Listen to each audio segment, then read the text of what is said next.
Tennessee authorities find 14 IEDs in man's home during arrest. Tennessee authorities arrested 54-year-old Kevin Wade O'Neill this week on charges of threatening public officials and law enforcement. During the arrest at his Old Fort home, officers discovered a smoldering improvised explosive device, IED. A subsequent search of the residence uncovered a total of 14 IEDs, leading to additional charges.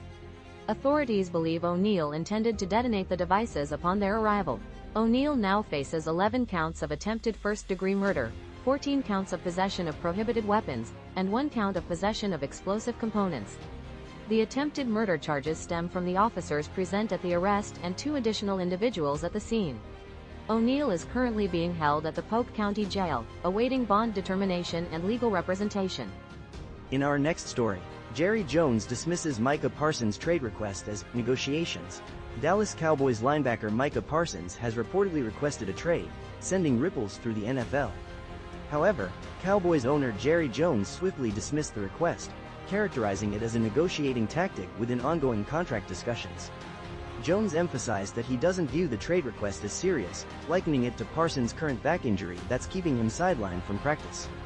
He stated these developments are all part of the contract negotiation process, which has been ongoing since March.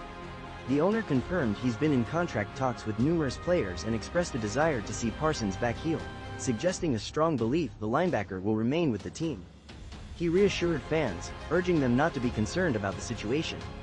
Ultimately, Jones's response suggests he believes Parsons' trade request is a negotiating ploy. The ball is now in Parsons' court to either substantiate his request or demonstrate its insincerity. In our next story, Watchdog agency launches probe into former Trump prosecutor Jack Smith.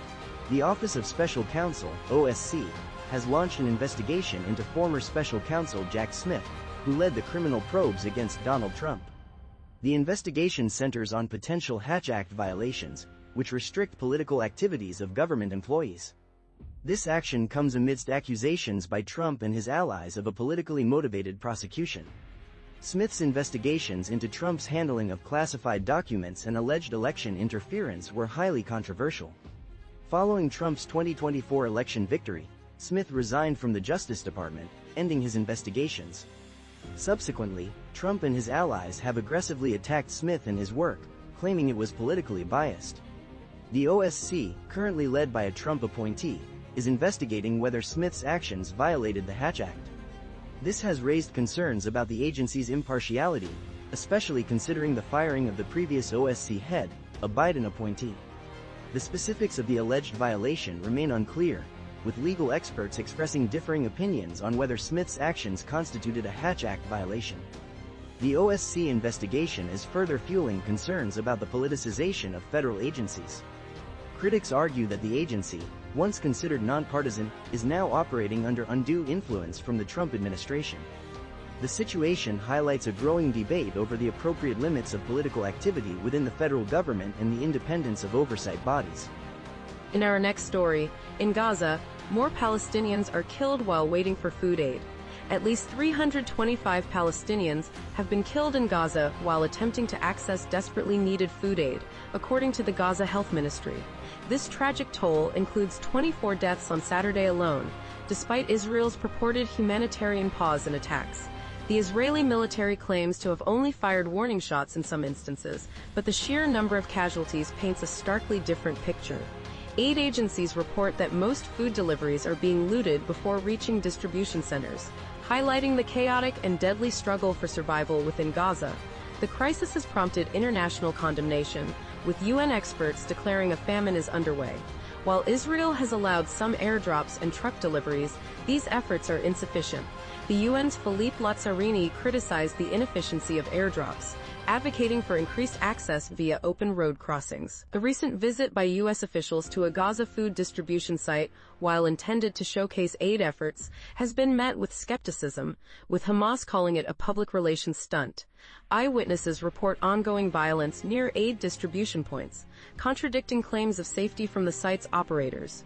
The ongoing conflict complicates aid delivery, with Israel citing the need to pressure Hamas and prevent its fighters from benefiting from aid supplies. However, international organizations denounce this as collective punishment. Meanwhile, in Tel Aviv, families of hostages held in Gaza are urging a ceasefire, while their plea for release of their loved ones is met with the Israeli military's assertion that fighting will continue. There are also reports of damage to religious sites in Gaza from ongoing attacks. Amidst this devastation, the American Jewish Committee is providing $25,000 for the reconstruction of a damaged Catholic church in Gaza, underscoring the widespread calls for a ceasefire from various sectors within the United States. In our next story, corporate America is not falling for the left's outrage over Sydney Sweeney's "Good Jeans" ad.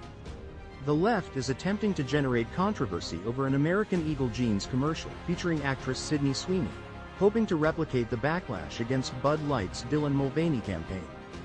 However, this effort appears to be failing. Critics are targeting Sweeney's blonde hair and blue eyes, framing the advertisement as a step backward for inclusivity. This reaction is being largely ignored by the broader public. Most Americans don't seem to care, understanding the commercial's intent as simply promoting jeans, not pushing a political agenda. The critics' focus on Sweeney highlights a broader issue: the overreach of woke ideology in corporate America. Recent corporate missteps, such as Bud Light's and Disney's controversial marketing campaigns, demonstrate the negative consequences of prioritizing progressive messaging over appealing to a wider audience. These failures highlight that prioritizing inclusivity shouldn't come at the expense of alienating a large portion of the consumer base. American Eagle's stock price has even increased since the Sweeney commercial aired. Marketing experts note that the advertisement, while generating controversy, ultimately boosted brand visibility and engagement. The attempt to weaponize the commercial against Sweeney and American Eagle is thus far proving unsuccessful, mirroring the fate of similar campaigns in the past.